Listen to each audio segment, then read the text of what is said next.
बड़े फैसले लिए, उन फैसलों से पाकिस्तान की सत्ता में, पाकिस्तान की अपोजिशन में जो बैठे लोग हैं, यहाँ पर बिलावल साहब दिखाई दे रहे हैं, या पाकिस्तान के शहबाज शरीफ हैं, गृह मंत्री मोहसिन हैं, पूर्व विदेश मंत्री हिना रब्बानी हैं, वो इस बात का जिक्र करने लगे हैं कि साहब सिंधु नदी का अगर पानी एक बूंद भी रुका तो खून की नदियां बह जाएंगी। अब बताइए आप क्या करें इस फैसले को लेकर। देखिए, मैं दो तीन चीज बताना चाहूंगा इससे पहले कि मैं डिप्लोमेटिक जो स्टेप्स हैं उनके ऊपर बात करूं। भारत की तकरीबन पाकिस्तान के अंदर हिंदू तकरीबन 10% हुआ करते थे जब 1947-48 के आसपास। अभी वो 2% रह गए हैं। उसी के साथ साथ भारत में जो मुस्लिम्स की परसेंटेज थी वो कहीं ज्यादा बढ़ गई है जो पहले थी आजादी के टाइम में।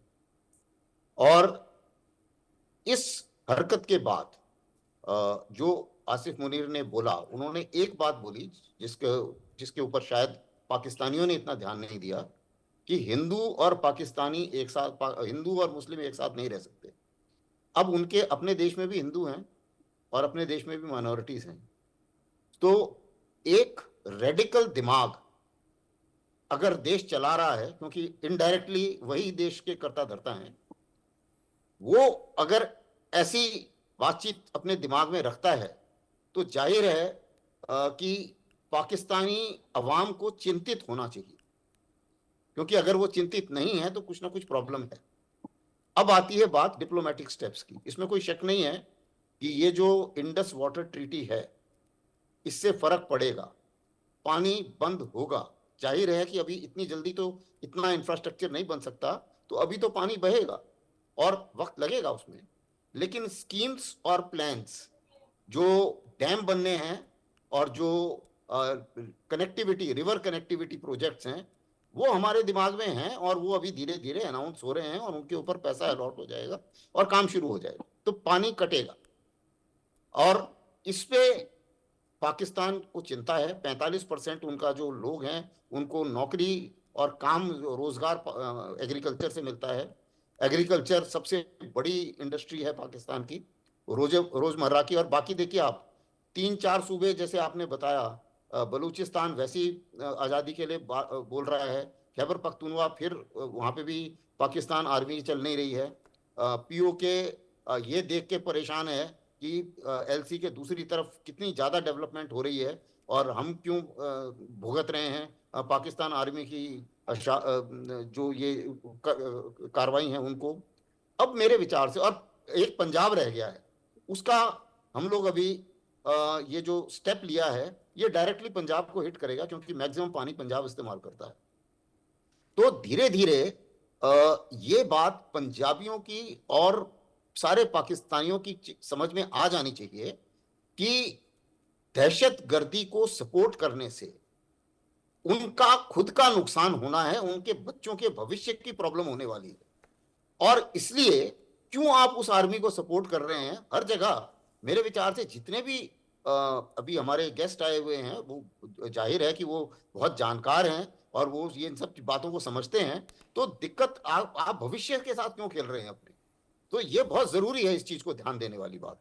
और दूसरी चीज क्या है कि ये जो अभी जो बातचीत चल रही है दहशतगर्दी की, इसमें कोई शक नहीं है कि जो पाकिस्तान आर्मी है वो दहशतगर्दी में इन्वॉल्व है। और उससे, क्योंकि उन्होंने जिस किस्म से उन्होंने बलूचिस्तान को डील किया, इसलिए आज बलूचिस्तान वापस उनको जवाब दे रहा है, और जो कार्डर्स वहां पे खड़े हुए हैं वो जवाब दे रहे हैं। जिस हिसाब से आपने खैबर पख्तूनवा को डील किया, क्योंकि वो लोग डील करते रहे हैं बंदूकों से, गन से, आर्टिलरी शेल से, क्योंकि उन्हें वही आता है। उन्हें लगता है कि बस ये हमारे पास है, सत्ता 50% टाइम तो हम डायरेक्ट रूल करते हैं, बाकी 50% टाइम इनडायरेक्टली रूल कर रहे हैं, तो जिसको मर्जी मार दो, कोई हमें पूछने वाला नहीं है। और एक तरीके से पाकिस्तान आर्मी पाकिस्तान के अंदर आउट ऑफ कंट्रोल हो गई है। और ये अगर आउट ऑफ कंट्रोल रहेगी तो सबसे ज्यादा नुकसान पाकिस्तान को ही होगा।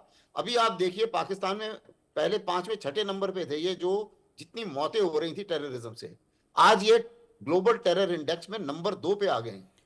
ये इतनी लेकिन मौतें। उसके बावजूद भी पाकिस्तान मानता नहीं है ना शशि हाँ, साहब। वो नहीं मानेगा पाकिस्तान क्योंकि पाकिस्तान ऐसा मानने है। को तैयार नहीं होता इन तमाम बातों के साथ साथ। जमीर अली मेरे साथ हाँ, मौजूद हैं। मैं इसी को थोड़ा सा जी क्लैरिफाई कर प्लीज देता हूं प्लीज। कि पाकिस्तानी अवाम अगर सुन रहा है तो उनको ये पता होना चाहिए कि देखिए क्यों पाकिस्तान आर्मी ये करती है।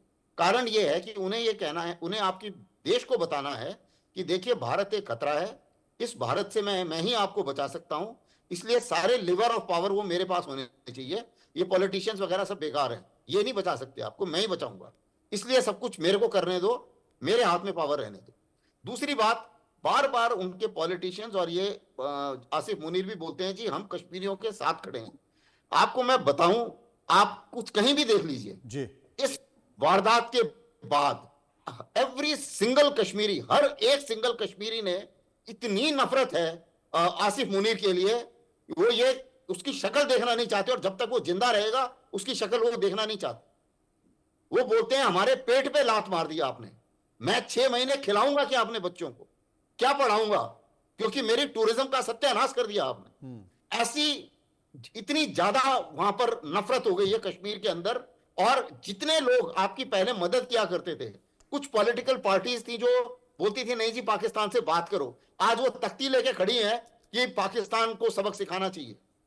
तो ये बहुत बड़ा चेंज हुआ है, क्योंकि जब तक आप टेररिस्ट मार रहे थे, जब तक आप छुटपुट हरकत कर रहे थे, एक आईडी उड़ा रहे थे, किसी को कुछ नहीं हुआ। जब आपने उनके पेट पे लात मार दी, जिनको आप बोलते हो कि जी हम उनके साथ खड़े हैं, तो जाहिर है कि उनको वो भी जग गए हैं कि ये नहीं चलेगा, ये हो गया, बहुत हो गया। और इसके बाद में टेररिस्ट को भी 10 बार सोचना पड़ेगा कि मैं वहां जाऊंगा तो शायद वही मेरे को ना पकड़ा दे। तो ये एक पलट ये बड़ा बदलता। असर तो बड़ा असर तो कश्मीर से, कश्मीर घाटी से लगातार देखा जा रहा है कि पहली बार है कि पाकिस्तान के खिलाफ इतना जोरदार विरोध है और कश्मीरियत जागी है, हिंदुस्तानियत जागी है, और पाकिस्तान और उसकी सत्ता में बैठे लोग और सेना में बैठे लोगों के खिलाफ नफरत देखी जा रही है। ज़मीर मेरे साथ मौजूद है। ज़मीर, मैं आपसे ये पूछना चाहता हूँ, हम लोग जिन्नालैंड में जो आतंकवादी संगठन है, उनके कैंप हैं, उनके दी एंड की बात कर रहे हैं। बहुत सारे आतंकवादी जो कमांडर हैं, जो आतंकवादी संगठन से जुड़े हुए हैं, उनकी तस्वीर हम अपने दर्शकों को दिखा रहे हैं, जिसमें सैफुल्ला है, अबू मूसा है, इदरीश शाहीन है, मोहम्मद नवाज है, अब्दुल लफा रसूल है, अब्दुल राशिद है और जाहिद रशीद है। ये तमाम लोग हैं। आप भी बहुत अच्छी तरह से जानते हैं, आप भी बेहतर तरीके से जानते हैं कि पाकिस्तान में, पाकिस्तान की सीमा के इर्द गिर्द जो आतंकवादी कैंप है वो चलते हैं, आतंकवादी संगठन चलाते हैं, सेना आईएसआई उनको सपोर्ट करती है। आप सोचिए लादेन कहां पाया गया? पाकिस्तान में पाया गया। दुनिया का सबसे बड़ा आतंकी जिसने अमेरिका पर हमला किया वो पाकिस्तान में पाया गया।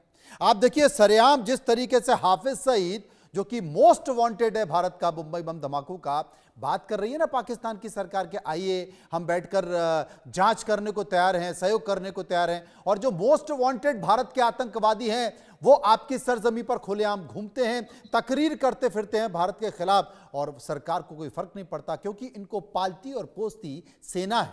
तो क्या उम्मीद की जाए इनसे? देखिए, दो बातें यहाँ पे बहुत अच्छी भी है, मैं समझता हूँ। एक तो हमारे सीनियर दोस्त ने जो अभी बात की कि वहाँ पे जो कारोबार तबाह हो गया वो सारा उन कश्मीरियों का हुआ है जिनको हम समझते थे कि वो हमारे अपने हैं, और वो सारे के सारे ज्यादातर जो वहाँ पर आबादी है वो मुस्लिम कश्मीरियों पे मबनी आबादी है।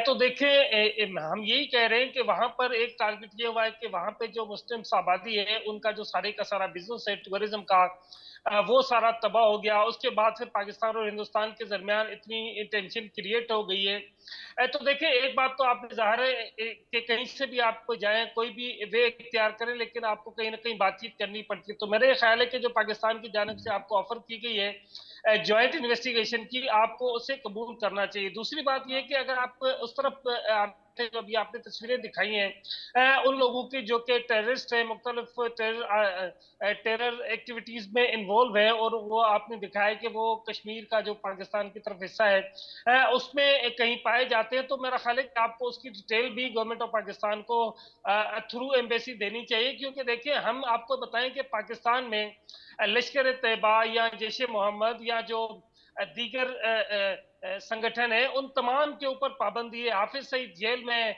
इसके अलावा मौलाना मसूद अजहर जेल में, उनके जितने